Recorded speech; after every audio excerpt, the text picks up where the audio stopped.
요엘서 2장 12절로 1절부터 11절까지는 1장에 속해져 있는 내용입니다. 그래서 재난에 의한 공포에 대한 내용인데 1절로 11절까지가 메뚜기 재앙으로 인한 황폐에 대한 내용이 소개가 계속되어져요. 시온에서 나팔을 불며 나의 성산에서 호각을 불어 이 땅 거민으로 다 떨게 할지니 이는 여호와의 날이 이르게 됨이니라. 이제 임박하였으니 이게 이제 종말론적인 입장이라는 거야.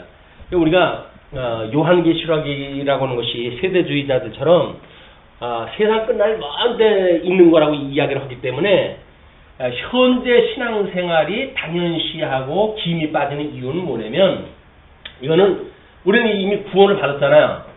우리는 이제 구원을 받았어요. 당연시할 정도로 구원을 받았어요. 그런데 이 종말이라고 하는 거는 저 뒤에 있는 거기 때문에 현재의 우리들하고 상관이 없다고 보여지는 거예요, 이게. 근데 사실은 이 종말이라고 하는 거는 현재적인 겁니다. 우리의 수완이라고 하는 건 내가 사는 동안만 사는 거 아니겠어요? 우주적 종말하고는 상관이 없어요. 이 우주적 종말은 개인적 종말이라고 하는 걸로 압축되어지는 겁니다. 그러니까 우리가 살아가고 있는 삶이 현재가 종말적인 거예요. 우리 종말적으로 여겨지지가 않으니까 조금만 형편이 펴지게 되면 이건 이제 내일을 생각하지 않게 되어지는 거예요.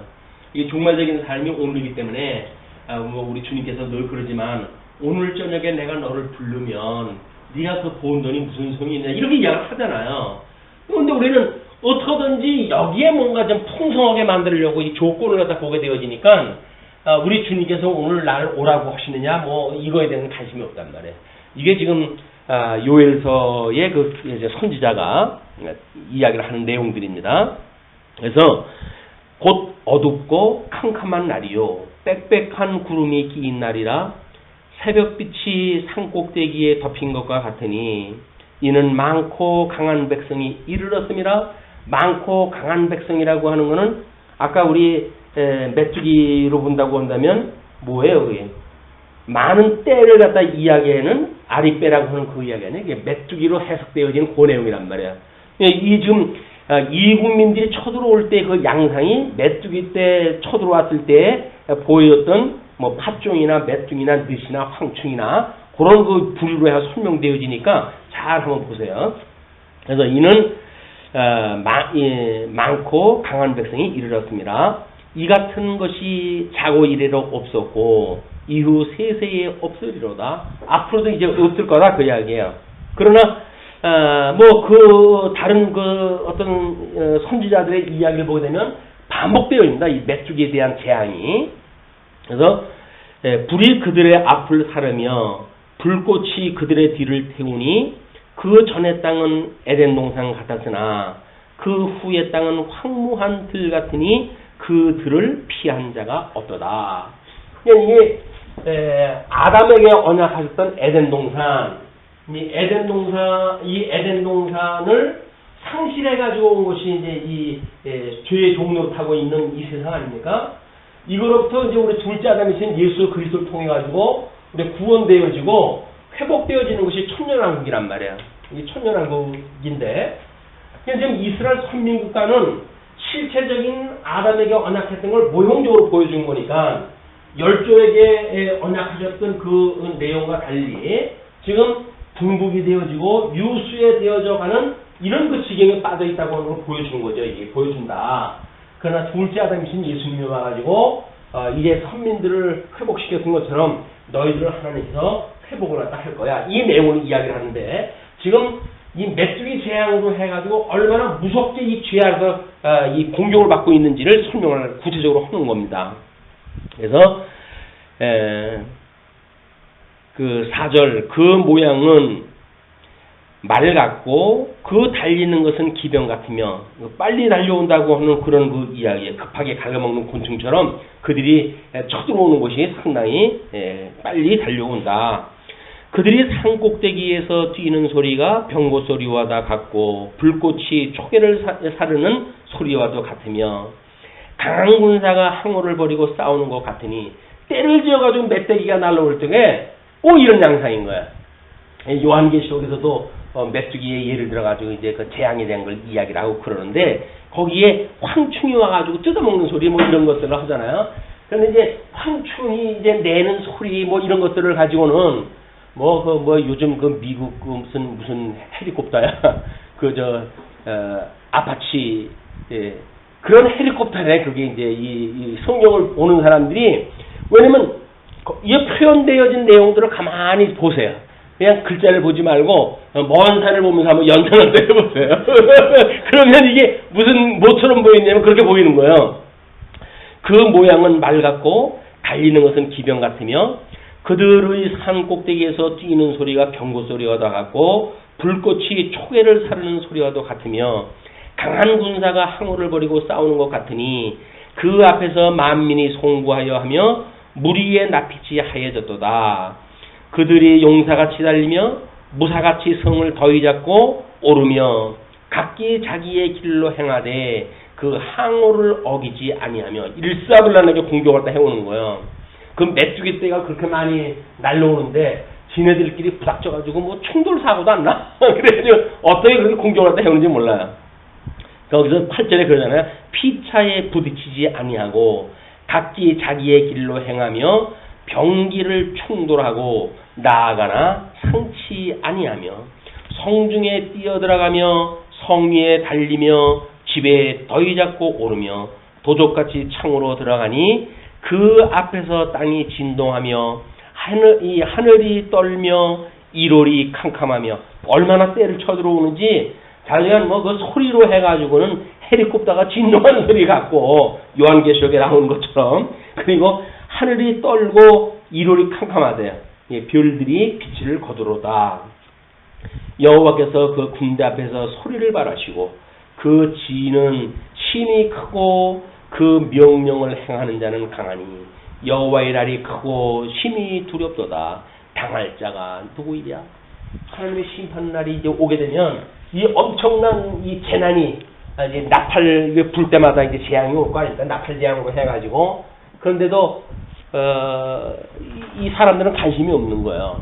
그러니까 지금도 우리는 이 나팔 재앙이라고 하는 것이 뭐 어디 지금 그 세대주의자들은 세계만적으로 있을 걸로 이야기를 해요. 이제 마지막 날 나팔 재앙이니 나팔 뭐 일곱 대접이 있니 하는 것들이 여기에 있게 되어진다. 그 이야기인데 그렇지는 않습니다. 예수님이 초림을 갖다 하시고 재림하실 때까지의 내용을 우리가 이걸 말세라고 이야기를 하잖아요. 이 말세라고 하는 그런 그 이야기는 예수님이 오기서부터 이미 일곱 나팔 재앙은 시작이 되어진 거예요, 이게. 그래서 우리 교회사를 보게 되면 이 끊임없이 교회의 그런 그 비진리가 난무하고 또는 어떤 그런 그 짐승원수의 공격을 받고 하는 일이 있잖아요, 이게. 그래가지고 313년 기독교가 국민화되어지기 전까지 이 사람들이 얼마나 예수를 믿는다고 하는 그 이유 때문에 겨우 땅속에 들어가서 신앙생활을 하는 사람들 아닙니까? 이런 것들의 어떤 이 나팔재앙으로 해가지고 지금까지 계속되어진다. 어떤 문화의 양상이 다르죠. 그러면 현대 우리들한테 이 공격을 갖다 해오는 문화는 뭐예요?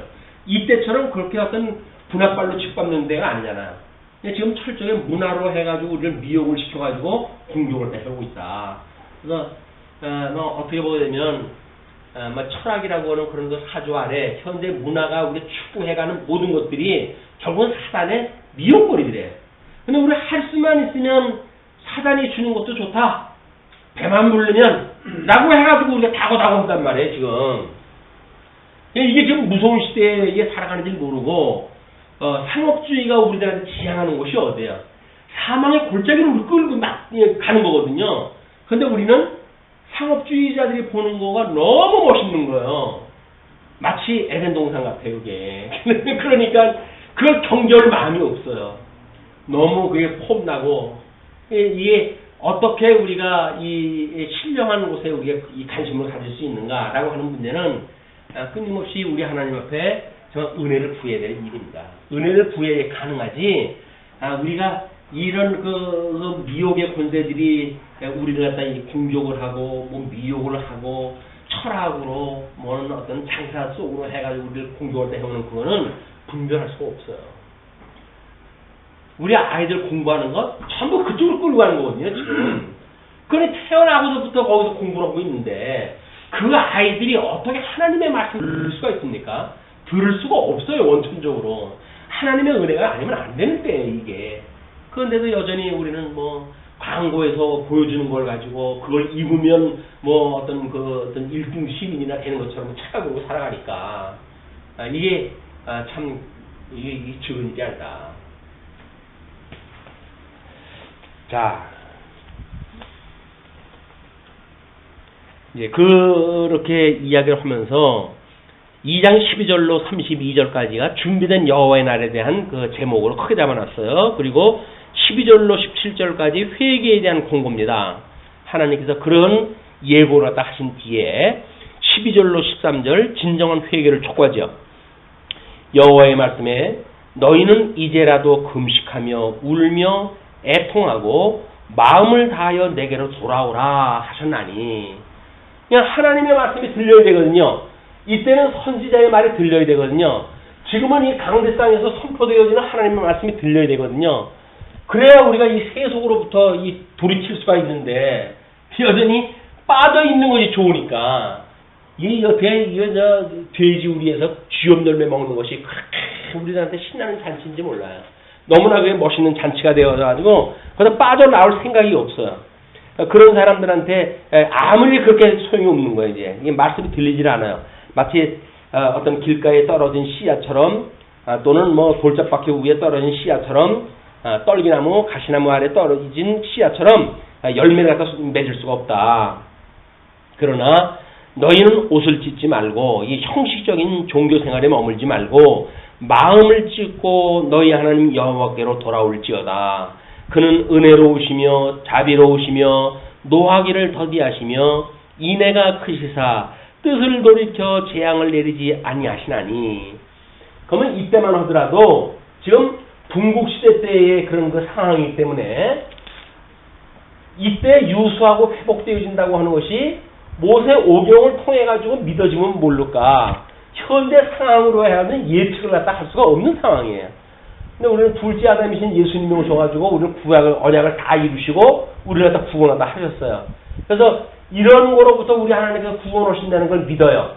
그러면서 우리가 우리 뭐 사도신경을 외울 때 뭐라 그래요? 우리 주 예수 그리스도 하나님의 아들 주 예수 그리스도를 믿사오니 성령으로 잉태하사 동정녀 마리아에게 나시고 본디오 빌라도의 고난을 받으사 십자가에 못 박아 죽임을 당하시고 사흘 만에 부활하사 이래가지고 하늘에 오르시고 하나님 우편한 자 계시다가 라고 해서 구약 성경대로 우리 예수님이 오신 걸 이미 우리는 다 고백으로 하면서 살아간단 말이야. 근데 이게 형식적으로 어떤 외우는 그런 그 단계로 끝나버리고 말았지, 실질적으로 그 생명 안에 내가 들어가져 있지를 못하니까 예수 그리스도 참 생명 되시는 예수 그리스도에 접붙었다고 우리가 이야기를 하지만 그분하고 연합되어진 생활을 하는가, 예수님 안에서 그를 위한 삶을 사는가, 여전히 그와는 상관없는 삶을 산단 말이야. 예수님의 뜻하고는 상관없는 내 생각 가지고 내 배부르고 그냥 여기에 그렇게 살지 주님 안에서 주를 위해 가지고 주의 뜻을 우리가 생각하며 살아가지는 않는다. 그게 무슨 신앙생활이에요. 신앙생활이 아니지. 근데 우리는 마치 나는 그렇게 한다고 착각을 하고 있는 거예요 지금. 이런 것들이 우리가 분별을 갖다 해야 될 일이다. 자, 그러면서 14절로부터 17절까지 회개할 구체적 방법을 이렇게 제시를 합니다.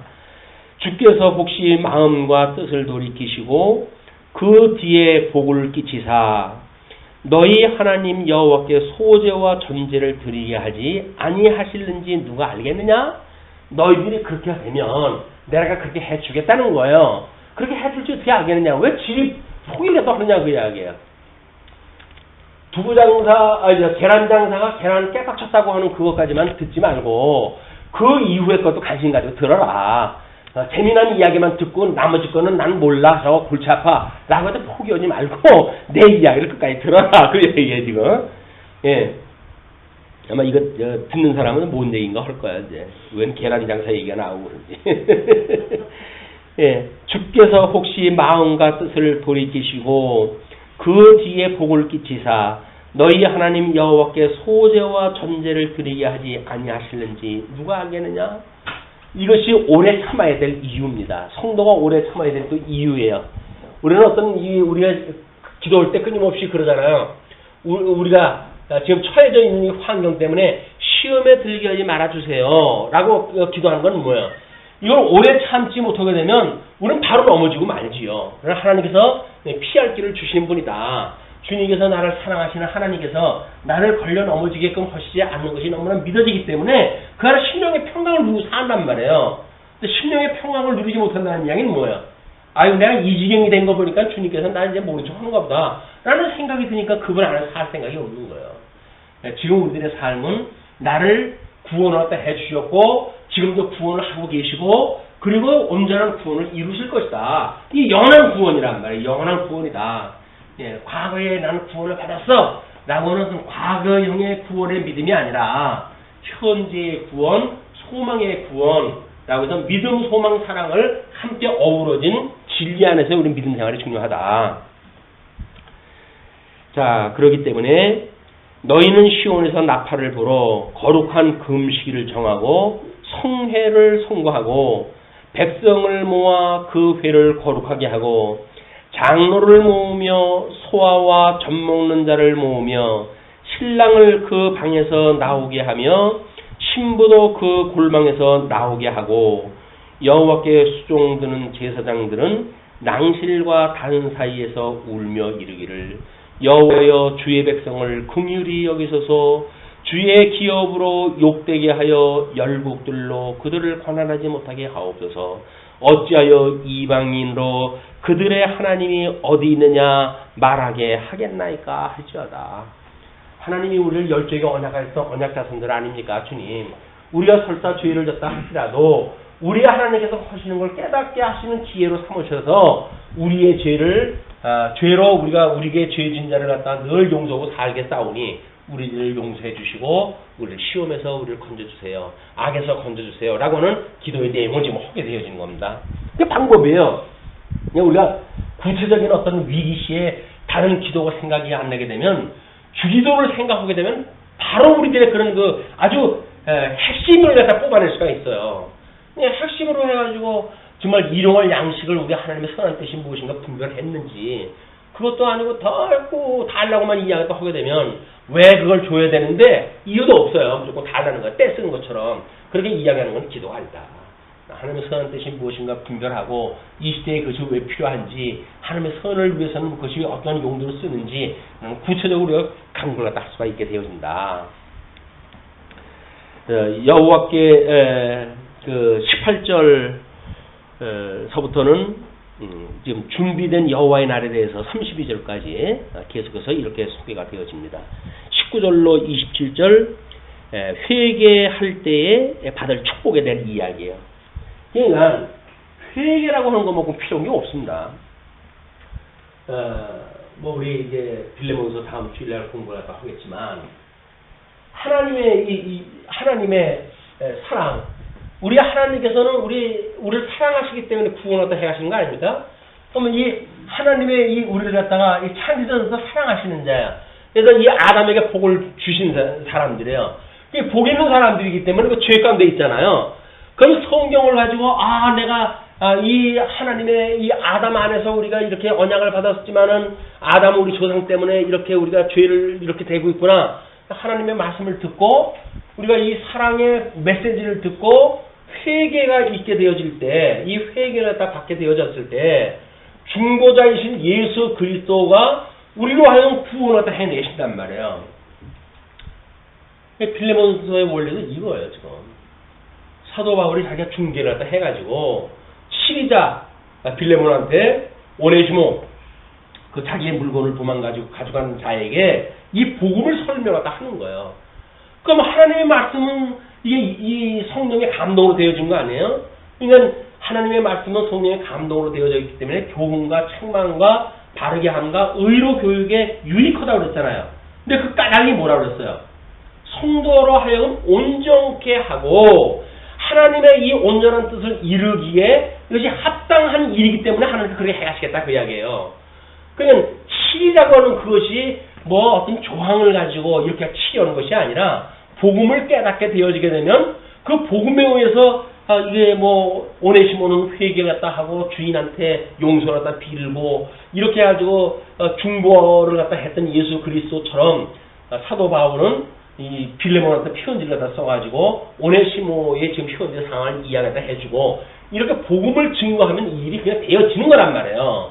그러니까 우리 믿음 생활을 갖다 해간다는 이야기 뭡니까? 일용할 양식을 우리가 정상적으로 먹게 되어지게 되면 그냥 말씀에 운동력이 있어가지고 우리를 그렇게 해간다니까요. 근데 그 말씀이 믿어지질 않는 거예요, 문제는. 그러니까 우리가 은혜를 구해야 된단 말이에요. 은혜를 구해야 그 말씀이 말씀으로 믿어지거든요. 그러니까 말씀은 정말 살아있고 운동력이 있다. 그래서 우리를 책망한다. 근데 말씀을 듣고 책망을 안 받아 우리가. 회개를 안 해. 그거 당연 돌아오지 못하죠. 하나님의 말씀을 듣고 저건 남의 이야기야. 내 얘기는 아니야. 난 신앙생활 잘하고 있어. 근데 뭐 돌아올 일이 뭐가 있어요. 회개가 안 되는데. 거기에서 우리의 잘못이 발견이 돼야 되는 거예요. 육신의 소욕을 가지고 있는데 우리가 왜 잘못이 없겠어요? 근데도 불구하고 우리는 잘못을 생각하는 거는 다른 사람한테 돌리고 나는 아주 잘 살고 있거든요. 그럼 회개할 수가 없어. 회개를 하지 못하면 돌아올 수가 없는 거예요. 회개라고 하는 하나님께로 돌리는 일인데 말씀을 듣고 이 방향이 주께로 향해져야 되는데 이미 세상을 향해가지고 가던 마음이 그대로 돌아키지 않고 세상을 향해서 가니까 이건 싹수가 이리 노란 거예요. 하나님 말씀을 듣고 끊임없이 우리가 책망으로 이게 들려야 된다. 하나님 말씀이 책망으로 듣고 말씀이 그런데 나는 이렇게 살았어 라고 하는 우리의 책망이 왔을 때 비로소 우리는 회개가 가능하고 물론 회개는 우리가 이례적 단회적 회개지요. 그러나 이 단회적인 회개라고 하는 것도 영원한 회개라고 하는 관점에서 보게 되면 매일같이 세상을 향했던 마음으로부터 주를 향한 마음으로 성화되어져 가는 거예요. 이게 그게 영원한 구원이다. 자, 그러면서 그 18절 가죠. 그때의 여호와께서 자기 땅을 위하여 중심이 뜨거우시며 하나님의 열심히 우리 갖다 그렇게 해가시는 거예요. 말씀에 뜨거운 열정이 이렇게 해가게 하시는 거예요. 그 백성을 긍휼히 여기실 것이다.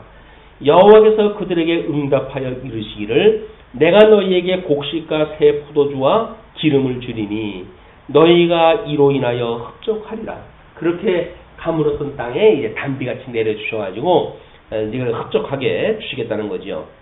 이것이 내가 다시는 너희로 열국 중에서 욕을 당하지 않게 할 것이며 내가 국평 군대를 너희에게서 멀리 떠나게 하여 메마르고 적막한 땅으로 쫓아내리니 그 전구는 동해로 그 후구는 서해로 들어갈 것이라. 상한 냄새가 일어나고 악취가 오르리니 이는 큰 일을 행하였습니다. 하시리라. 전부 대적자들을 하나님께서 멸하시겠다는 거예요. 이게 하나님께서 멸하시겠다. 그래서 우리가 기도할 때의 회개 문제 매우 중요하다. 다른 때는 몰라도 기도할 때만이라도 하나님 내 삶을 돌이켜보니 오늘의 삶을 돌이켜보니 이건 이렇고 이건 이렇고 이렇게 전부 이것이 하나님 앞에 이것이 불의를 갖다 행한가 밖에 없군요. 그냥 형식적으로 또 하면 뭐 부부싸움할 때도 그러잖아요. 내가 잘못했어. 그럼 뭐라 그래. 뭐 잘못했는데. 그럼 물어보잖아요. 하나님의 진정성 없는 회개는 또 이게 거짓말이라. 진정성이 있어야 되는데 회개에 진정성 없는 회개는 아무런 소용이 없어요. 그래서 하나님 앞에 이건 도저히 난 소망이 없는 인간이다. 하나님의 은혜가 아니면 이렇게 하되 영원토록 지옥에서 살 수밖에 없는 난데 우리 주 예수 그리스도로 말미암아 이 사망구덩이로부터 나를 구원해 주셨구나 라고 하는 은혜의 감동이 우리가 불일듯 일어나게 하나님의 뜨거운 그 마음이 우리에게 전달되어질 수 있도록 그 회개가 필요하다. 그러면서 21절 땅이여 두려워 말고 기뻐하며 즐거워할지어다. 여호와께서 큰 일을 행하셨음이로다. 이제 땅 보고 두려워하지 말라 그래요. 그거는 우리 로마서에서도 그런 이야기가 하잖아요. 로마서에서도 끊임없이 이 모든 우주 만물이 너희들의 회복의 때를 기다리고 있다. 이 인간의 회복의 때가 되어진다는 건 뭐예요? 자연의 회복이에요, 이게 결국은. 그래서 인간의 회복을 갖다가 이게 구한다는 이야기는 자연이 하나님께서 만드는 질서를 가지고 하나님의 은혜 가운데 있을 수가 있기 때문에 그렇게 되어지는 거죠. 그냥 땅이여 두려워 말고 기뻐하며 즐거워할지어다. 여호와께서 큰 일을 행하셨음이로다. 들짐승들아 두려워 말지어다. 들의 풀이 싹이 나며 나무가 열매를 맺으며 무화과 나무와 포도나무가 다 힘을 내는도다. 자, 뭐예요 그러면? 이제 땅으로부터 이제 이 평안이 오게 되면 거기에서 나는 소출을 가지고 이 곡식이나 열매를 가지고 들짐승이 살아야 되니까 들짐승아 두려워 마라. 이거 순차가 있는 거예요 다. 그리고 그 열매를 맺으며 무화과나무와 포도나무가 다 힘을 내는도다. 시온의 자녀들아 너희는 너희 하나님 여호와를 인하여 기뻐하며 23절에 드디어 이제 그 여호와의 그 자녀들한테 이야기를 해요. 시온의 자녀들아 너희는 너희 하나님 여호와로 인하여 기뻐하며 즐거워할지어다. 그가 너희를 위하여 비를 내리시되 이른 비를 너희에게 적당하게 주시리니 이른 비와 늦은 비가 정과 같을 것이라. 그러니까 자연에 내리는 이른 비와 늦은 비는 뭐예요? 그런 뭐 이제 이 나무, 포도나무라든지 무슨 뭐 이런 게 이렇게 성장하도록 하시는 거겠죠. 근데 자녀들한테 그 예를 들었다는 이야기는 결국 또 뭐예요? 이것이 예수 그리스도의 초림과 재림의 이유는 이런 그 이야기예요. 하나님께서 예수 그리스도 이 땅에 오시고 성령을 보내주셔가지고 이루실 그런 그 일이란 말이에요. 그럼 예수님께서 오셔가지고 모든 구속 사역을 다 이루시고 하나님께서 예정하시고 성부 하나님 예정 성자 예수님 구속 오셔가지고 구속사역을 갖다 해요. 그럼 성령 하나님의 인치심 이것이 에베소서에서 우리가 이후로 확인했던 그런 그 이야기 아닐까. 삼위 하나님께서 성부 하나님께서 예정하시고 성자 하나님께서 구속하시고 성령 하나님께서 인쳐주셨기 때문에 우리는 영원한 이 그리스도 안에 있는 사람들이다 그 이야기예요. 영원한 가운데 예수 그리스도 안에 있는 성도니까 너희는 염려하지 마라. 하나님께서 이런 진리 가운데 너희들을 이제 이렇게 어떤 사역을 다 통해 가지고 견인해 가신다는 거 아닙니까? 끝까지. 예정을 하신 분인데 어떻게 중간에 이 세상을 바꿀 수는 없잖아요. 그러니 예정하신 분께서 우리를 인치시고 우리를 견인해 가시니까 너희들은 염려하지 마라. 그런 그 이야기가 에베소에서 나왔던 그런 논리란 말이에요. 자, 그러면서 마당에는 밀이 가득하고 독에는 새 포도주와 기름이 넘치로다. 1장에서 소개했던 거고 지금 반대쪽으로 회복의 역사가 지금 소개가 되어집니다. 내가 전에 너희에게 보낸 큰 군대 곧 메뚜기와 늑과 황충과 팥종이에 먹은 횟수대로 너희에게 갚아주리라. 이 고난의 시기만큼 하나님이 회복을 다 해주신다는 거죠. 욥이 결국은 그렇게 환난 가운데 있었던 과정을 통해 회복이 되어지잖아요. 근데 그 욥의 고백이 뭡니까? 내가 눈으로 본다는 이야기 아니에요? 그러면 하나님을 눈으로 본다는 이야기는 어떤 자, 마태복음에서 어떤 자가 하나님의 눈을 본다 그래요? 하나님께서 마음이 청결한 자가 본다 그러잖아요. 그러니까 이 청결한 자가 하나님을 볼 수 있으려고 한다면 여기다 7번이나 연단하는 그런 그 의미를 갖다 하나님을 만들어 내셔야 되는 거예요. 그래서 아주 하나님께서 정말 불순물을 다 제거를 해가지고 마음속에 굳은 때가 없어졌을 때 비로소 하나님을 볼 수가 있는 거예요. 그런데 세상 욕심 그대로 가지고 있으면서 하나님을 어떻게 봐요? 하나님 볼 수가 없지. 그냥 하나님을 사랑하는 자에게는 고난을 주시지 않을 수가 없어요. 고난을 주시는 거예요. 뿐만 아니라 너희가 먹되 풍족이 먹고 너희를 기이 대접한 너희 하나님 여호와의 이름을 찬송할 것이라. 내 백성이 영영이 수치를 당치 아니하리로다. 하나님 앞에 영원토록 찬양하는 것이 성도의 삶입니다. 그런즉 내가 이스라엘 가운데 있어 너희 하나님 여호와가 되고 나는 다른 이가 없는 줄을 너희가 알 것이라. 내 백성이 영영이 수치를 당치 아니하리로다. 이 모세오경에서 언약한 대로 회복되어졌을 때 너희는 나의 백성이 되고 나는 너희 하나님이 되겠다라고 했던 약속대로 이루어 주신다는 이야기죠. 그러면서 28절로 31절 준비된 여호와의 날에서 이렇게 소개가 되어집니다. 그 후에 내가 내 신을 만민에게 부어주리니 회복되어졌을 때 내 신을 만민에게 부어주리니 너희 자녀들이 장래일을 말할 것이며 너희 늙은이는 꿈을 꾸며 너희 젊은이는 이상을 볼 것이며. 아까 늙은이들한테는 뭐라 그랬어요? 지금 하나님의 이 말씀을 전하라고 그러잖아요. 전하고 또 전하라고 그러지 않았어요. 그러니까 그렇게 복음이 들어져 가지고 회복되어진 이런 여정을 그들이 복음 전체를 갖다 이해하게 되어졌으니까 그 이야기죠. 그러니까 예수 그리스도가 구약의 언약대로 오신 대로 해가지고 오셔서 십자가에 못 박아 주시고 고난을 받으시고 십자가에 죽으시고 사흘 만에 부활을 승천하다 하시니까 성령을 보내주셔가지고 선민국가 역사가 시작되어지는 거예요. 그러니까 왜 사도행전에서 예수님이 승천을 갖다 하시고 승천할 때 너희들이 성령이 임하시게 되면 이러고 이 성령의 권능을 입고 예루살렘과 온 유대와 사마리아와 땅까지는 나의 증인이 될 것이다 라고 이야기한 대로 이 역사가 지금 시작이 되어지는 거예요. 우리는 이제 그 성령이 오게 되어지니까 성령이 오시게 되면 뭐 어떻게 되어져요? 하나님의 뜻을 분별하고 알 수가 있게 되어지잖아요. 진리 인식의 주권자, 우리의 구속을 갖다 예수 구속을 갖다 믿는 성도들로 하여금 인쳐 주셔가지고 예수를 그리스도 믿는 그 믿음 안에 살아가게 하시니까 하나님의 선한 뜻이 무엇인가를 분별하는 인식을 갖다 하게 하신단 말이에요. 말씀을 듣고 깨달아 알고 믿고 경외하는 그런 그 역사를 성령께서 해가시는데, 그러니까 늙은이는 꿈을 꾸고 너희 젊은이는 이상을 볼 것이다. 하나님의 그 선민국가에 대한 약속이 어떻게 이루어질 걸 너희가 볼 것이다 그 이야기죠. 그때 내가 또 내 신으로 남정과 여정에게 부어줄 것이며 성령을 남정과 여정에게 부어줄 것이며 내가 이적을 하늘과 땅에 베풀리니 곧 피와 불과 연기 기둥이라. 예수 그리스도의 심판의 역사입니다.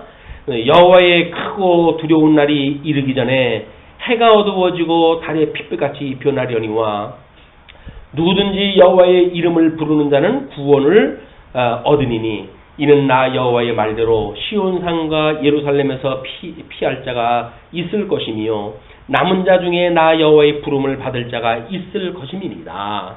그러니까 끊임없이 하나님의 심판날이 임하게 되어지니까 이렇게 이 하늘의 땅 이 피와 불과 연기 기둥으로 해가지고 하나님께서 예수 그리스도로 말미암은 심판의 그런 그 이적들을 보이고 이렇게 되어지니까 그때 너희들이 하나님의 은혜를 구해라.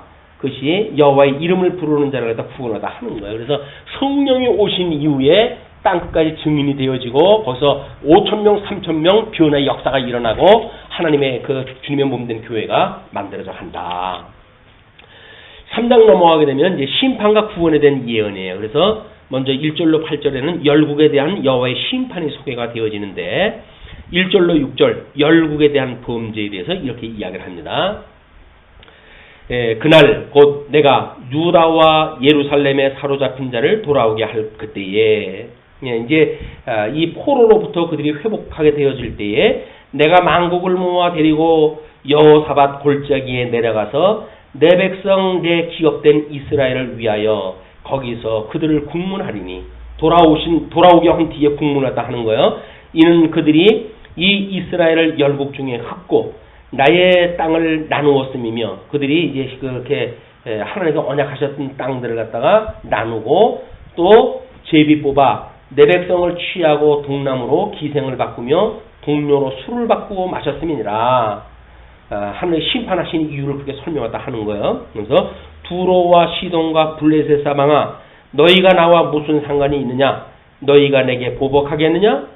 만일 내게 보복하면 너희의 보복하는 것을 내가 속속히 너희 머리에 돌리리니 곧 너희가 내 은과 금을 취하고 나의 진귀한 보물을 너희 신궁으로 가져갔으며 또 유다 자손과 예루살렘 자손들을 헬라 족속에게 팔아서 본 지경에서 멀리 떠나게 하였습니다. 이스라엘 백성들이 포로로 끌려가가지고 남쪽 유다는 유수가 되어서 바벨론에 포로 끌려갔지만 북쪽 이스라엘은 사방팔방 흩어진 거 아닙니까? 이렇게 너희들이 만들어갔다 그 이야기죠. 그리고 내 백성들을 취해가지고 이제 기생을 바꾸고 동료를 갖다 바꾸고 술을 먹고 이렇게 너희들이 했다. 그걸 지금 그대로 고발했다 하는 겁니다. 하나님께서. 그러면서 7절에서 8절까지 이제 여호와의 심판에 대한 건데 보라 내가 그들을 너희가 팔아 이르게 한 곳에서 일으켜 나오게 하고 너희의 행한 것을 너희 머리에 돌려서 너희 자녀를 유다 자손의 손에 팔리니 그들은 다시 먼 나라 스바 사람에게 팔리라. 나 여호와가 말하였느니라. 그래서 원수의 목전에서 하나님께서 이제 상을 베풀어 주시는 놀라운 역사가 이제 일어나는 겁니다. 그러면서 9절로부터 21절까지 남왕조의 영원한 회복에 대한 것이 이제 예언이 되어지는데 9절로 13절 심판의 형편에 대한 것을 이렇게 소개를 합니다.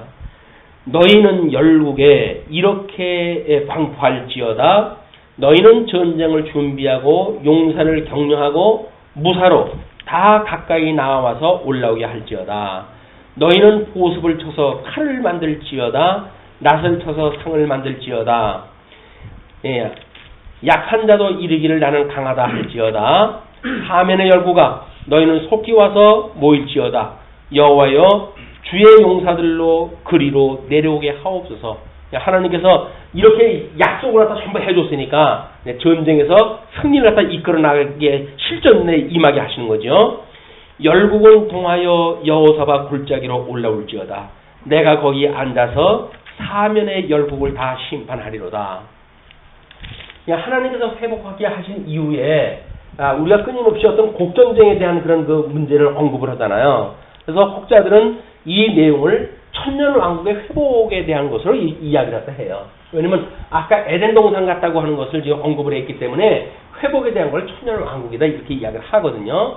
그렇기 때문에 회복되어진 이후에 하나님께서 이스라엘을 공격했던 모든 자를 끌어다가 이제 여기서 심판을 또 하신단 말이에요. 그것이 아마겟돈 전쟁으로 소개가 되어지기도 하고 마국 전쟁으로 소개가 되어진다. 그러면서 13절 너희는 낫을 쓰라. 곡식이 이것도다. 와서 밟을지어다. 포도주 틀이 가득히 차고 포도주 독이 넘치니 그들의 악이 크니로다. 요한계시록에 나오는 모습 그대로예요.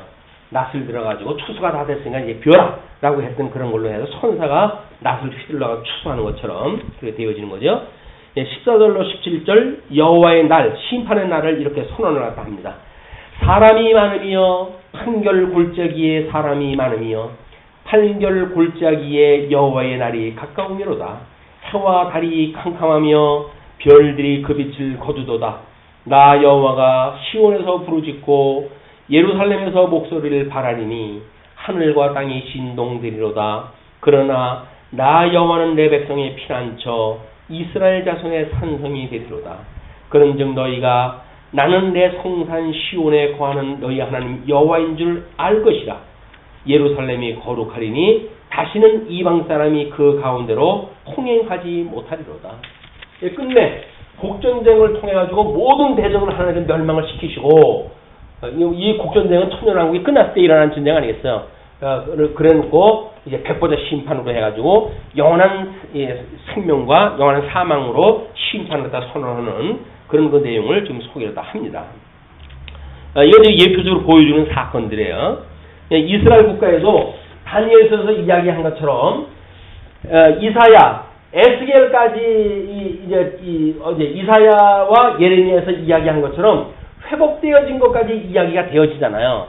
그럼 에스겔에 들었으면서 곡전쟁이 이야기가 되어지고 다니엘서에서 보게 되어지니까 이 돌아온 뒤에도 이 어떤 파사 제국이 끝나고 헬라 제국이 등장을 하고 그 다음에 거기에 분국이 되어지고 그래서 수많은 세월 동안 끊임없이 전쟁이 끝나지는 않잖아요. 이게 이사야로부터 예레미야에 소개되어진 어떤 회복의 역사가 유수가 끝나고 회복되어져 가지고 금방 이 끝나는 것이 아니다. 회복되어지는 것이 둘째 아담 예수가 오실 때까지 끊임없이 계속되어진다. 물론 모형적으로 해가지고 마카비 왕조 때 이제 우리가 그 회복이 이루어지죠.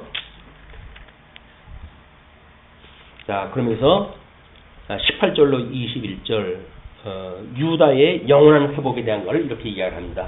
그날에 산들이 단 포도주를 떨어뜨릴 것이며 작은 산들이 젖을 흘릴 것이며 유다 모든 시내가 물을 흘릴 것이며 여호와의 전에서 샘이 흘러나와서 씻긴 골짜기에 대리라. 여호와의 전에서 생수가 나와가지고 이 성령 충만함을 입은 성도들의 모습인 거예요. 이제 오순절 때 오셨던 그 성령께서 배로부터 생수가 흘러나오겠다고 하셨던 그 말씀대로 이렇게 하나님의 말씀, 성령의 감동을 받고 성도들의 이렇게 살아있는 신앙생활을 하나님께서 해가게 하신다. 그러면서 그러나 애굽은 황무지가 되겠고 에돔은 황무한 들이 되리니 이는 그들이 유다 자손에게 강포를 행하여 무죄한 피를 그 땅에서 흘렸음이니라. 영원한 사망으로의 심판이 이제 모형적으로 소개가 되어지는 겁니다. 그러면서 유다는 영원히 있겠고 예루살렘은 대대로 있으리라. 내가 전에는 그들의 피 흘림 당한 것을 갚아주지 아니하였거니와 이제는 갚아주니니 이는 나 여호와가 시온에 거함이니라. 우리가 어떤 어려움에 있는데도 불구하고 하나님께서 외면을 하고 계시면 하나님 앞에 충분한 회개가 안 된 걸로 일단 점검을 하시면 해봐야 될 일이에요. 왜 하나님께서 우리 기도를 갖다 들어주시지 않는가? 그 이야기는 우리가 이 진정성 있는 회개의 문제가 아직도 뭐가 문제가 있는 겁니다. 하나님께서 왜 너희를 용서해 주지 않았는지 알아? 그때는 너희 성전에서 내가 떠나도 없었거든. 그 이야기거든요. 그냥 우상을 섬기고 세속에 대한 걸 관심 있고 거기 살아가니까 하나님 기도를 갖다 들어주지 않은 거란 말이에요. 하나님 말씀을 듣고 진정성 있는 회개, 그래서 우리 하나님 앞에 우리의 마음을 돌이킨다고 한다면 하나님께서 왜 심령의 평강을 안 주시고 우리의 이 은혜와 사랑을 깨닫지 못하게 하시겠어요. 은혜와 평강이 없는 것은 진정성 있는 회개가 아직도 우리한테 없다는 이야기예요. 끊임없이 우리의 마음을 돌이켜서 하나님 앞에 우리의 신앙생활에 뭐가 좀 오류가 있는지 이걸 돌이켜보게 되면 하나님께서 은혜와 사랑이 늘 함께 있게 하실 겁니다. 사도 바울이 편지할 때마다 주 예수 그리스도와 하나님으로조차 은혜와 평강 이 사랑이 너에게 함께 있을지어다라고 축원하다 하는 이유는 바로 그런 이야기예요. 삼위 하나님 앞에 내 마음을 갖다 둬야지 세속에다가 생각 너무 정신 팔아먹고 그래놓고 무슨 뭐 배불르는 장땡인 줄 알고 세상을 살아가면서 뭘 예수 믿느니 나를 경외하느니 그런 허튼 소리 하지 마라. 그 이야기거든요. 끊임없이 우리가 어떻게 영적 예배를 갖다 해야 되는지에 대한 실상을 오늘은 요엘서를 통해 가지고 우리가 확인을 해 보았습니다. 다음 시간에는 아모스를 우리가 공부할 것을 약속을 하고 말씀 줄이죠. 기도하시겠습니다.